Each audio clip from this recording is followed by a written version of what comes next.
It's okay to not be okay. That's what we're talking about today. I hope you stay tuned.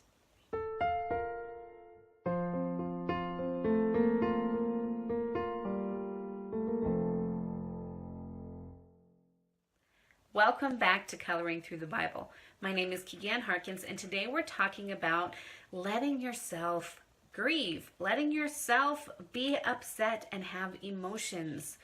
Too often we don't think that we're allowed to have any negative emotions. You know, we think that just because we're Christians and we have this wonderful hope and trust in God, then the only emotions we're allowed to have is joy and excitement and happiness. But sometimes life makes us sad.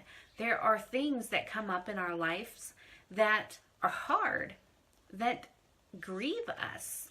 And we need to know that that is okay.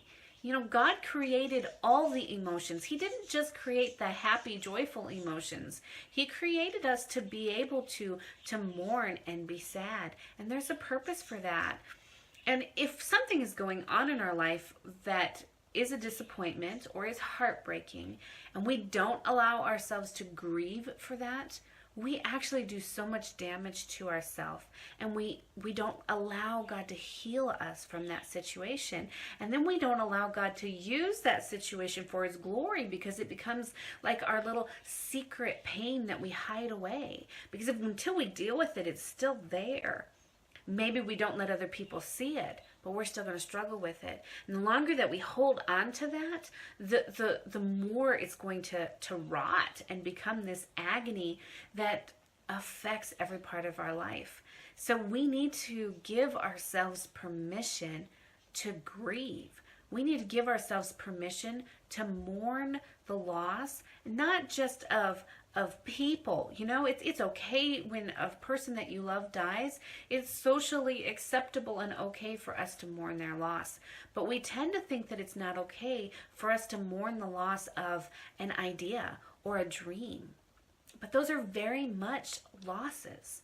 And we need to allow ourselves to mourn and grieve so that we can heal, so that God can teach us how He's going to use that situation, and so that we can move on.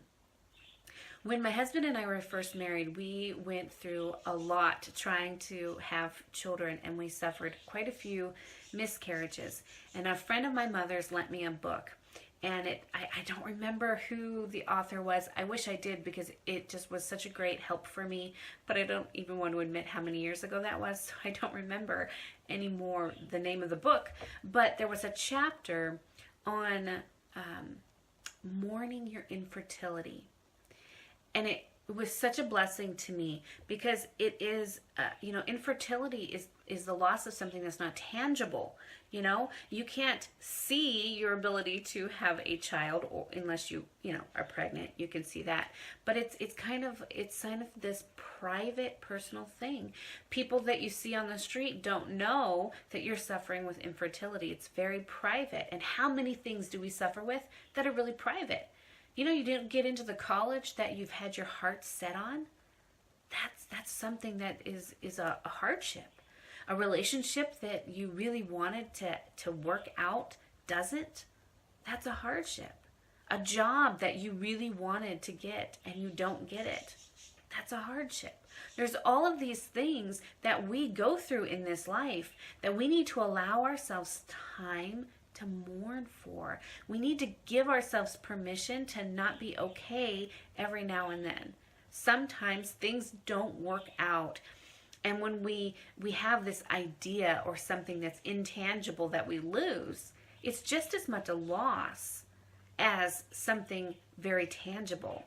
You know, just because it's emotional doesn't make it less painful. Sometimes it makes it even more painful, because it's the loss of the could have beens. It's the loss of a dream.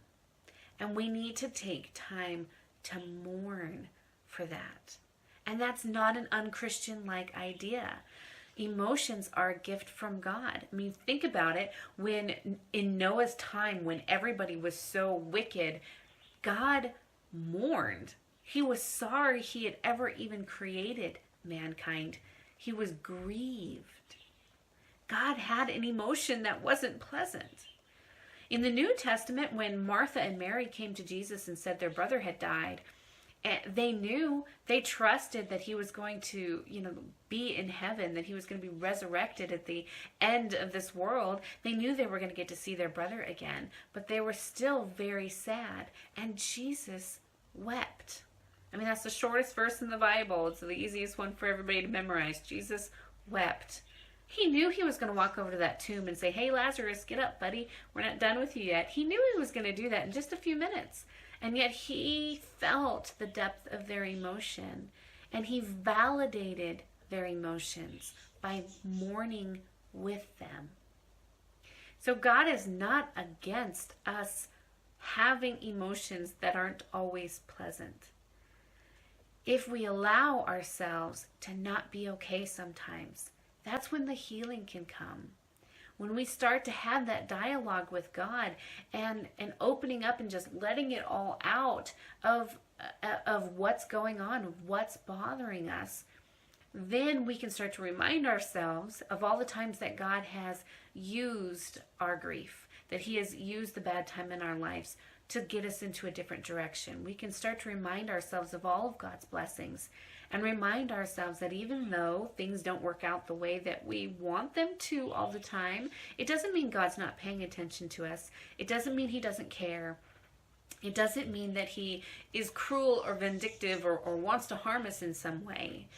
A lot of time God uses the really hard times in our life to make us compassionate towards other people, to mold us into being who we need to be so that we can reach people who are struggling in similar situations but don't have that peace of God. And sometimes they're redirection tools so that he can get us to where we need to be so that we can reap all the blessings he has in store for us. But just because we know that the sun is going to rise tomorrow, it doesn't mean that right now in this moment we're not allowed to be sad that the sun has set. So I want to encourage you. I hope that this video has been an encouragement. Just because you're sad in the moment doesn't mean you don't trust God. It doesn't mean you're not a good Christian. It doesn't mean that you don't have good faith. It means you have emotions, God-given emotions. And if you read, I wanted to give you guys like one example from scripture that showed where this godly man or woman was, having a bad day and struggling and, and not okay. But there are so many examples that I could have given you that this video would have been forever long. So I really want to encourage you to just take a look at the beginning of Psalms. These are the Psalms of David, and there are so many of them where he is not okay. Like, just for example, Psalms 69 verse 29, I just flipped open the book of Psalms and it came to this one, and that says, "I am in pain and distress. May your salvation, O God, protect me." David was okay with not being okay sometimes. And then in Psalm 71 verse 4, he says, "Deliver me, O my God, from the hand of the wicked, from the grasp of evil and the cruel men." David had worries. He had fears. He had faith. And just because you express the fact that you're not okay doesn't mean that your faith is any less strong than a person who doesn't express it. It's okay to not be okay. Lamentations is full of grief. Jeremiah is referred to as the weeping prophet. But he trusted God. And I really want to encourage you that just because you're grieving or you're mourning or you're distressed or sad, it doesn't mean that you don't love the Lord. It doesn't mean that you don't have faith. It means you're going through a hard time. And when we're at our lowest point is when God can be our biggest strength. When we have nothing else to lean on is when we realize how much we can lean on God. So don't hide your fears. Don't hide your emotions. Don't hide your grief. Pour it out to God because he wants to help us. He wants to show us all the ways that he can use our pain for benefits of others and even benefits for ourselves. But we have to get through that pain first. Tomorrow's going to bring a better day. But right now, you need to grieve, to mourn, to give it to God, to deal with it, so that God can wash it from you and make you whole again. You don't want to hide on to that little rotting piece of sadness, because you'll never be whole as long as you hold on to it. So let it go. Let God take it from you and experience it, and then allow God to help you move on. It's okay to cry. It's kind of cleansing sometimes to be able to just let it all out. So I hope you've been encouraged, and until we see each other again, have a wonderful and truly blessed day.